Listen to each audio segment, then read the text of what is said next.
खोंगलोई थुना आई फोन अदु आई पामी phone दुगी value नते phone दुदा record में अमा अखोगी कुकी गा मैतै गा लान सोनरिबा असिदा अखोगी मितै गी कानबा कुकी गी दी लुक हो गदबा अदुंगा फाइल वीडियो कया मा यावखी इबुगी पानो कुसंगबदा हंगोयरबा ngasi bawa kangbai tower sana sabi amanu wan tabi mafam kuki na sana sabi da bong ka pakpi adugum record adugum kaya na pithalaba file kaya ma yawi ai ikut ani lona haizari ibungi pasinga irei sagi I naja nache nachanni tasinama aina tawzagi badu irei sagi damakani maitai kan bagi damak tangai fadaba yawraba proof video oiragadaba file PDF mayamadu ai tasina recover to pamse ire sagi I masini khanbiraga kongroi thuna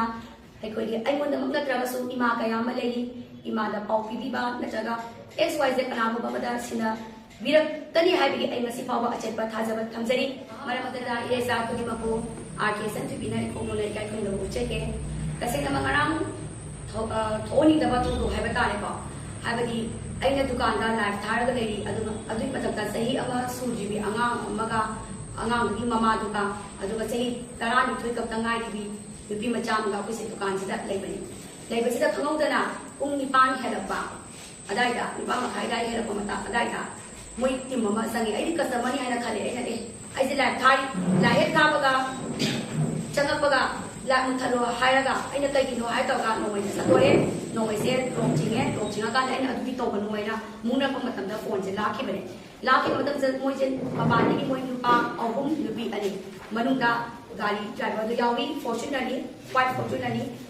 sin yamna ngai badi police ki logo ke akata jara pada adu mai muna bada ina kana no kai ni no na hang matam da kanam to ke kumde ke ngang de mungna badi pa du mungna badi da ai ko da aduga ithanda ka nupa ni ong mungna pa se adu ki mati ngo da wa di ko ki hari basukum laba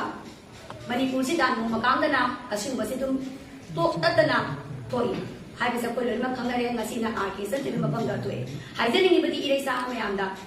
ai na ngasi ba party ma ga XYZ organization amada ga ai ga sinda ko ga na ba ai ga tele gi bare te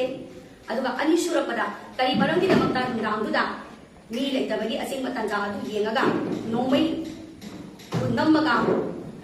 ai gi phone la ki bano phone la pa na te ai kidnap to bala pani ai kidnap to bala ko do ngamo da bagi damakta ai ngasi inga ngasi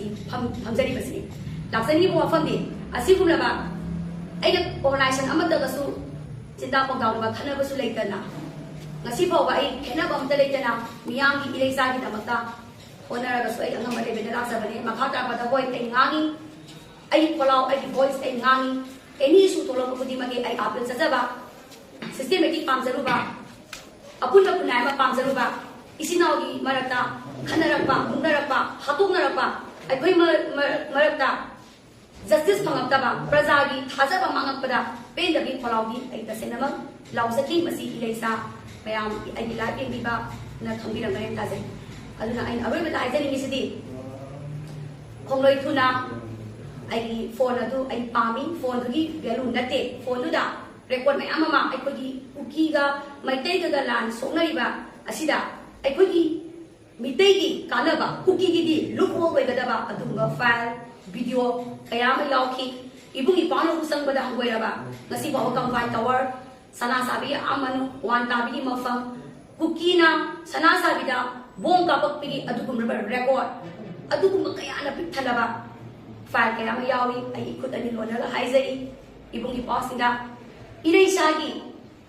I naja nache nachanni tasinama aina tawzagi badu irei sagi damakani maitai kan bagi damak tangai fadaba yawraba proof video oiragadaba file PDF mayamadu ai tasina recover to pamse irei sagi I masini khanbiraga kongroi thuna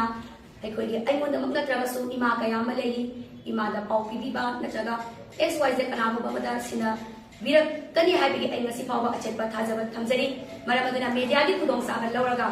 kai khunajai ba media gi khudong sa ba laujaraga ngasi gi masak khangraba XYZ ikwa amadi ibung inaw nupi sing khunek mali ta sina angang sing adu khunek mali ai dum haijage ada order do bi ba ibung paw ibung chin sinjaraga ai koi masen gi marakta nomai kapna ba ki han keng ma do ba